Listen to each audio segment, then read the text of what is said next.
ஆந்திராவில் பூங்காவில் தனிமையில் பேசிக் கொண்டிருக்கும் காதல் ஜோடிகளை மறைந்திருந்து வீடியோ எடுத்து மிரட்டி பாலியல் வன்கொடுமை செய்து வந்த காமுகர்கள் 3 போலீசார் கைது செய்துள்ளனர். காதல் ஜோடியை குறிவைத்து வக்கிர புத்தியை காட்டி வந்த கொடூர சம்பவம் வெளியே தெரிய வந்தது எப்படி?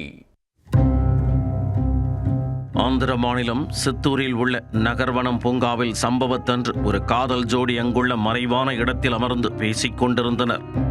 அதை மறைந்திருந்து வீடியோ எடுத்த 3 நபர்கள் திடீரென காதல் ஜோடியை சுற்றி வளைத்துள்ளனர்.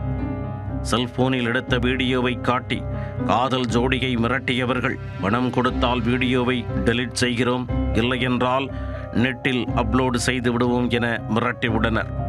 உடனே காதல் ஜோடி தங்களிடம் இருந்த பணம் மற்றும் செல்போன்களை இவர்களிடம் கொடுத்துள்ளனர். ஆனால் அத்தோடு விடவில்லை.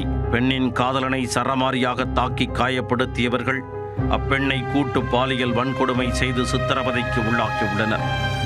இது தொடர்பாக பெண்ணின் காதலன் அளித்த புகாரில் வழக்கு பதிந்த போலீசார் பாதிக்கப்பட்ட இளம்பெண்ணை வரவழைத்து அவரிடம் ரகசிய வாக்குமூலம் பெற்றனர். அதன் அடிப்படையில் சம்பவத்தில் ஈடுபட்ட மகேஷ், கிஷோர், பிரசாத் உள்ளிட்ட 3 பேரையும் அடையாளம் கண்டுபிடித்த போலீசார் தனிப்படை அமைத்து அவர்களை தூக்கினர்.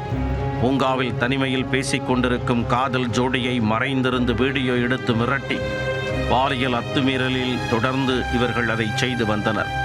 இவர்களால் பல இளம் பெண்கள் பாதிக்கப்பட்டதாகவும் ஏராளமான இளைஞர்கள் தாக்குதலுக்குள்ளானதாகவும் தெரிய வந்துள்ளது.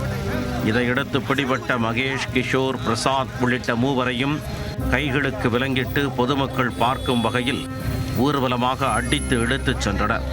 பின்னர் நீதிபதி முன் ஆஜர்படுத்தி 3 சிறையில் அடைத்தனர்.